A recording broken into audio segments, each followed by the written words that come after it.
¿Cuál? La primera. ¿Por qué no las demás? Tienen que tener cuidado. Las dos siguientes son muy parecidas, pero habla de una infertilidad incompleta. No, especialmente en el que no hay espermatozoides es una infertilidad absoluta. Y luego la siguiente habla de espermatozoides precoces, tampoco. No hay espermatozoides. Hemos dicho que el conteo de espermatozoides es cero. Así que ya se vuelve una falsedad. La única es la primera, la correcta. Como se darán cuenta, no son opciones ambiguas de A y B son correctas, ni de todas son correctas, todas son correctas. Tienen que pensar muy bien y detenerse muy bien a leer lo que están respondiendo. Lamentablemente, esta es un arma de doble filo. Yo lo veo así al menos. ¿Por qué? Porque con los exámenes que suelo hacer, sí, parecen más difíciles, pero hay oportunidad de puntaje parcial. Acá sí se equivocaron y no hay vuelta atrás. Solo es una opción, solo es una realidad. Si se equivocaron porque leí mal, es que no hay vuelta atrás. Es una opción o nada. ¿Ok? Y se dan cuenta de que todo depende mucho de qué también lean las alternativas. Así que si se adelantan, perdieron. Les advierto eso porque no hay escapatoria. No podemos hacer un examen fácil. La doctora me ha recabado los exámenes de primera fase. Por eso ha llevado esta exposición. Y recabará los exámenes de segunda fase para hacer un control de calidad. Así que todos sus docentes están motivados a hacer los exámenes de esta manera y también tener la rigurosidad que requiere. Y yo les aviso de antemano porque nosotros habíamos llegado a un compromiso de sílabo que, dadas las circunstancias, están cambiando. ¿Ok? Ya, están advertidos por ustedes que me carguen. ¿Están despedidos? Ah, eso sí, no me he dicho nada de eso. Yo quiero A ver. el examen que nos dijo simulacro. Sí, ya lo voy a copiar al aula virtual ahora, pero como todavía nos queda hacer monogénicas, vamos a hacer monogénicas. El simulacro que les he pasado, lamentablemente ya estaba hecho cuando empezaron esto, así que no le he puesto en ese sistema. Pero hay preguntas. La idea es de que está activo toda esta semana. Ya la semana de exámenes se cierra. Esta semana lo pueden resolver cuantas veces quieran, no sé, intentos certificados. No es igual, no lo voy a revisar. Y ya ven ustedes cómo lo utilizan. ¿Ok? Espero que eso ayude. Si todo va bien con eso, hacemos un examen más grande para la tercera fase. Aunque lamentablemente estamos piñas porque la segunda fase suele ser la más difícil, porque vemos bastantes enfermedades en esta fase. Y es la que cambiaron el examen, así que ni modo de estarle. La tercera fase va a ser un poco más relajadita. ¿Ok? Ya.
O sea, si soy el último esfuerzo, no tengo cero. Dice que vive Pero sí es que... ahí se le había ofrecido algo.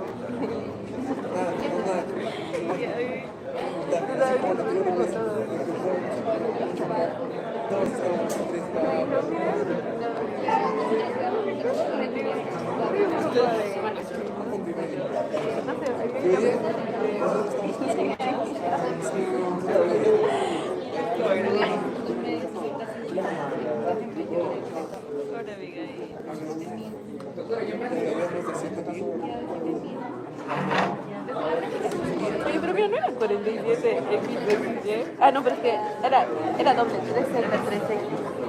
¿Y eso dónde está? No, no, no. Confío más en chat. En chat lo dice. Oye, pero hemos tenido como 2, 3 que decimos luego.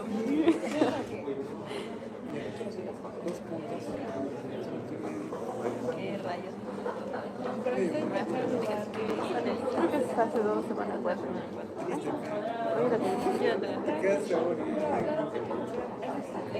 Oye,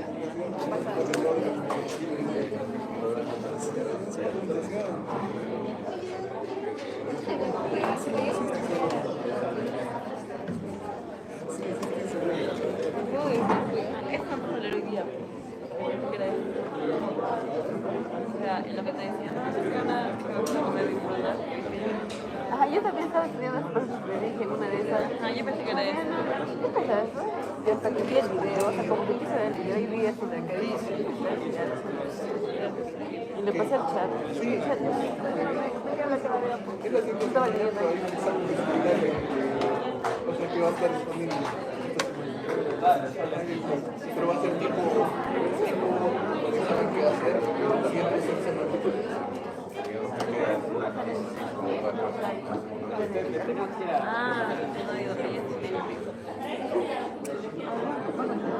Pues sí, pues ya fue completo plano.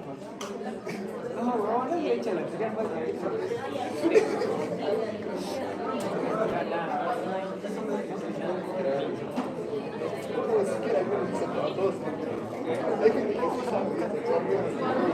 Pero, o sea, antes de decir ya tú estás.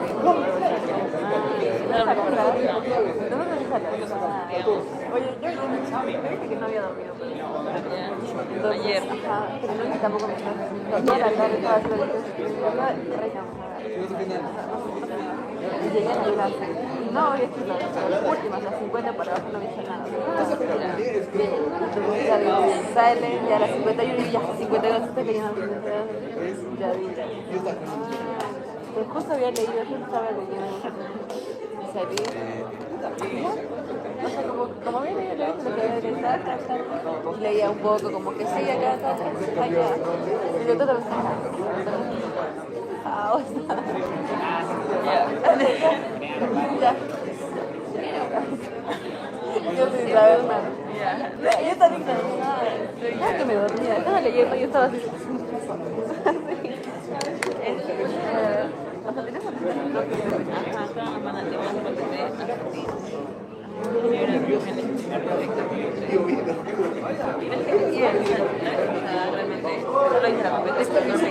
no leí del caso, nada.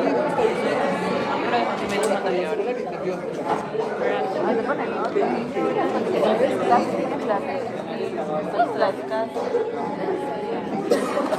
me habría dicho lo que tiene que decir así que ahora a mí pues como sí, mañana voy a hacer lo creo que sí, porque digamos, en nuestro caso es un poco más exigente porque no solo un caso para hacer elecciones, es como que ya, porque ya no, ajá, que no puedo hacer es todo, ajá, entonces como que tú dejando un conocimiento más general. Ay, no empieza,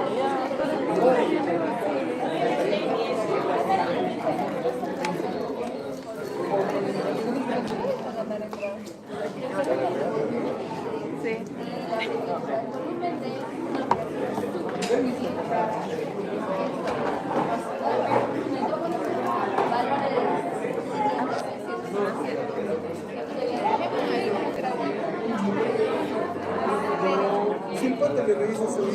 0,1.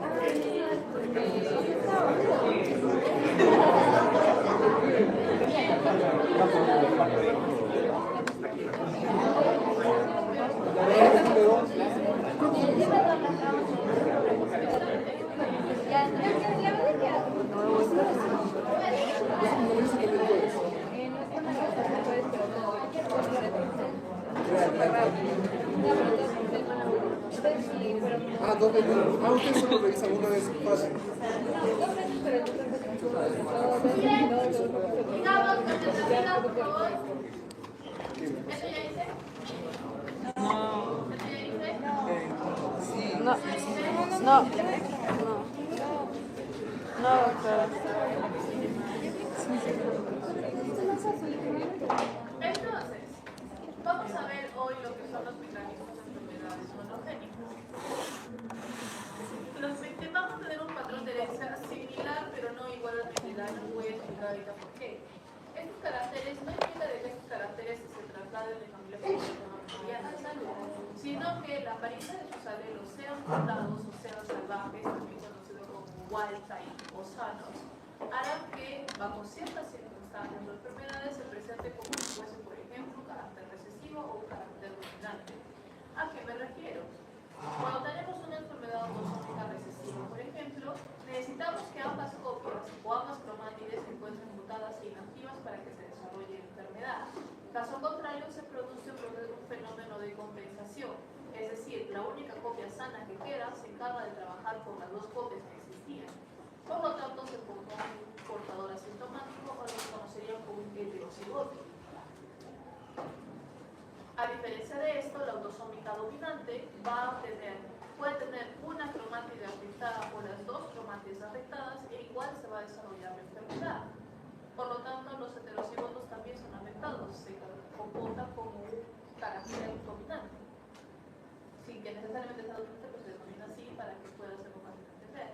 Igual con las enfermedades ligadas al cromosoma X, que también pueden ser recesivas o dominantes, dependiendo de cómo afecten a sus generaciones. Y aparte de eso, tenemos que agregar un carácter adicional que son los cromosomas X, que como sabrán, en el varón son heterocigotos, es decir, solo tienen una copia, así que estos son recesivos sin que nadie se los pregunte, ¿ok? Solo tienen una copia.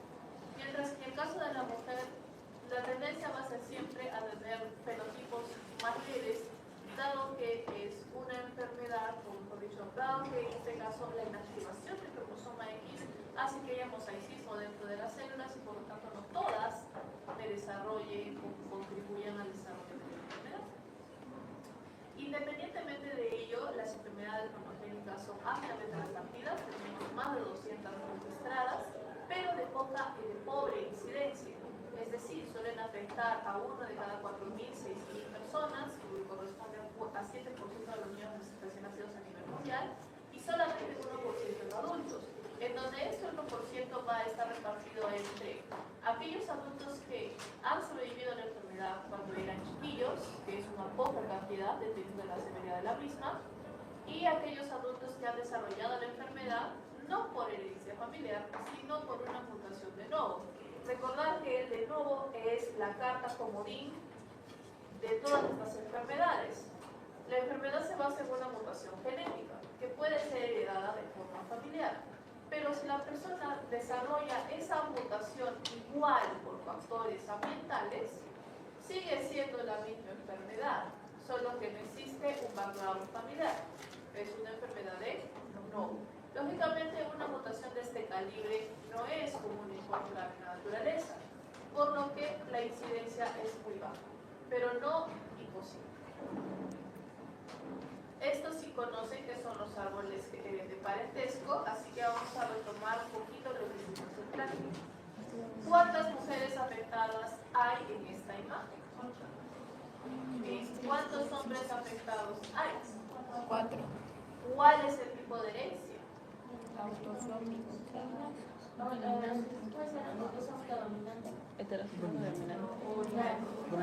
Hay de todo. Ahorita vamos a regresar ahora que veamos las dinámicas de cada uno.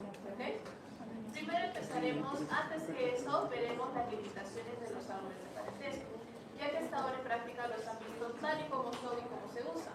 Pero la realidad es de que los árboles están perdiendo un poco de popularidad debido a que hay muchas limitaciones con ellos, especialmente en los tiempos modernos, tiempos actuales, en los cuales las familias, primero, ya no son tan numerosas como antes, y segundo, ya no se llevan los mismos registros tan específicos de estas mismas familias, por lo que eso dificulta la importancia o el impacto de los árboles de parentesco más allá del aspecto preventivo. ¿A qué me refiero? Cuando un árbol de parentesco es completamente inútil, la mayoría de los casos cuando es un caso aislado o es un niño adoptado. ¿Por qué en el caso aislado? Porque es una mutación de novo, es el primero en todas las familias de tener la enfermedad. ¿Qué me sirve saber cómo están sus padres? Es el primero, me quedó. ¿Sí? Preventivo, porque si es el primero no quita que ahora sus hijos puedan desarrollar esta enfermedad, ya que el primero y por lo tanto va a ayudar más que nada a su planificación familiar a futura descendencia. Los otros casos, en el caso de la adopción, es bastante lógico. El niño es adoptado, no tiene conexión genética con su familia actual. Por lo tanto, la información que aporte él a ellos y ellos a él va a ser inexistente en ese aspecto. ¿Por qué no hay un lazo genético que los una? Entonces, cualquier enfermedad que cargue la familia del niño adoptado, el niño adoptado no la tendrá. Cualquier enfermedad que el niño adoptado tenga, la familia no necesariamente la tiene. Entonces, ahí se encuentra una barrera. Y a estas barreras se agregan todas las idiosincrasias, problemas sociales, entre otros asociados a diferentes sociedades. Estos son no como un trabalengua. Por ejemplo, todo entra o todo empieza en un árbol de parentesco con la entrevista familiar. Significa que los primeros con los que hablarán serán con los padres. Puede ser el primer puente o el primer obstáculo. Puede que los padres quieran ayudar, pero su familia no es muy grande. Por ejemplo, y eso es más común ahora, una pareja tuvo un hijo, ese hijo tuvo una pareja y tuvo un hijo. ¿De qué tamaño es la familia? 2, 4, 5 personas. Eso no sirve para ningún árbol de parentesco. ¿Ok? Entonces, ahí quedó el asunto. No hay más. Ya sea por voluntad que se encuentran en estas circunstancias, no conociendo a sus padres, a sus abuelos, a su niño adoptado, los abuelos murieron muy pronto, así que los propios hijos desconocen las circunstancias de sus padres. Y ahorita yo les pregunto, ¿saben si su abuela o bisabuela tuvo una enfermedad genética? A duras penas saben cómo se veía algunos de ustedes, de lo que puedan acordarse. Algunos otros cuando les preguntan ¿cuándo cumple años tu abuelita? Y hicieron cumpleaños por su propio. ¿Hasta cierto punto yo creo que está rey? Espera. No se le olvide de 1900. 1 de 4. 1. Entonces, se complica la trama. A eso también agregamos situaciones más dramáticas, en las que las parejas actuales han tenido que cortar lazos con la familia que tenían por diversas cosas, porque están juntos, problemas económicos, problemas psicológicos, etc. Y por lo tanto no piensan contactar al resto de su familia. Entonces ahí hay otra incomodidad. Y a eso agreguemos casos más chismosos. Por ejemplo, esto no ha ocurrido mucho acá en Perú, pero bastante en Argentina y en Chile. Imagínense por un instante que ustedes no sabían, pero su abuelo es un nazi que vino refugiado de Alemania a Argentina. Sorprendería la frecuencia de casos que han aparecido en Argentina a partir de esto. Significa que esta persona que está tratando de dejar su pasado atrás, para bien o para mal, ¿va a hablar de quién era y qué hacía y qué algo? Por supuesto que no, se lo va a llevar a la tumba. No solamente por el miramos, el escuchamos y juzgamos de los doctores, sino por el escuchamos y juzgamos de la familia. No saben nada, definitivamente no saben nada. Si saben algo, bueno, pues ahora los escuchamos más o menos sobre lo. Pero aparte de eso, es penoso porque es justo ese punto el más importante en el árbol de parentesco. Está viniendo de una etnia y una población totalmente diferente. ¿Qué quita que por eso tenga la enfermedad? ¿no? Entonces ahí quedamos en cero. Vamos a poner un caso todavía más chismoso y tal vez funable. La trata de infantes en Latinoamérica es muy extendida, en la que se comercia con niños para venderlos. De hecho,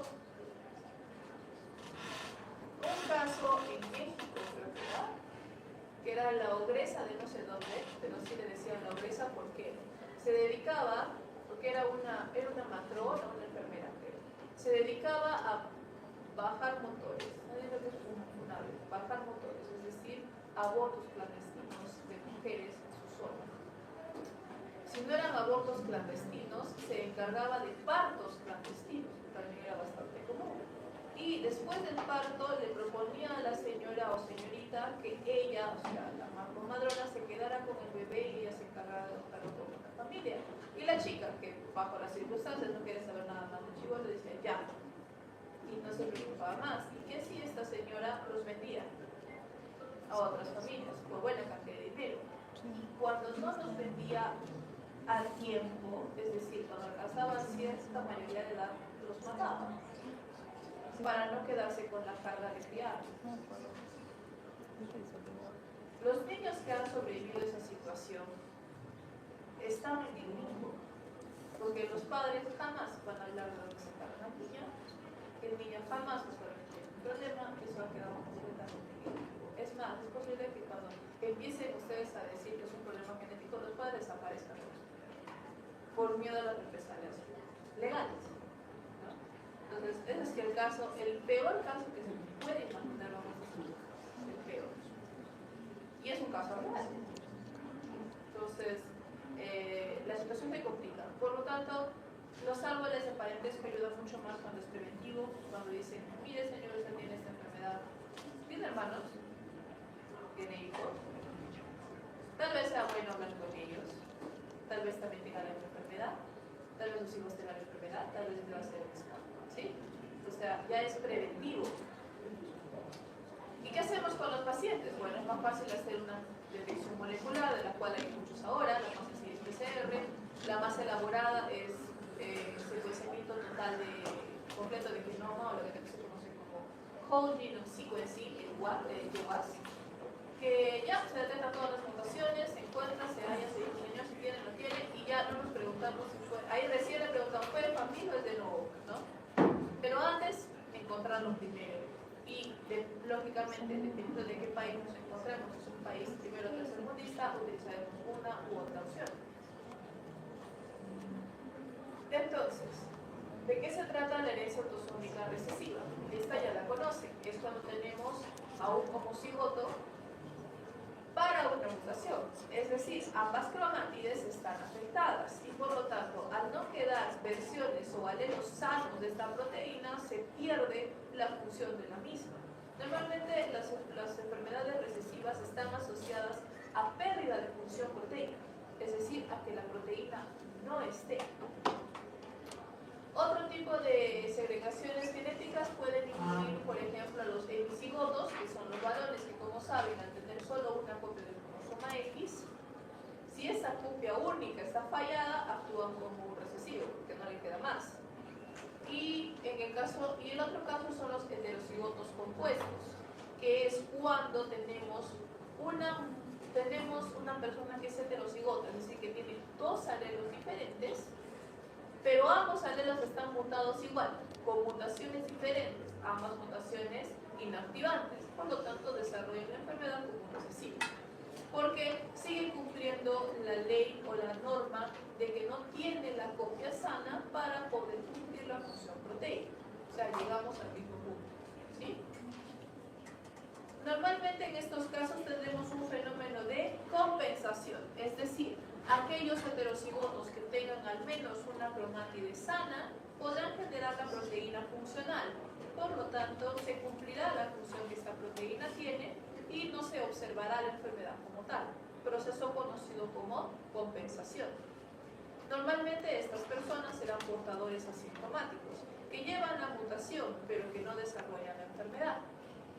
Y la frecuencia de los portadores y las probabilidades de que aparezcan personas afectadas dependerá directamente de la cantidad de los mismos dentro de una sola población, lo que nos lleva a pensar en procesos como endogamia y consanguinidad. Los diversos mecanismos asociados a este proceso, para ponerlo de ejemplo, se encuentran aquí. Digamos que introducimos en una población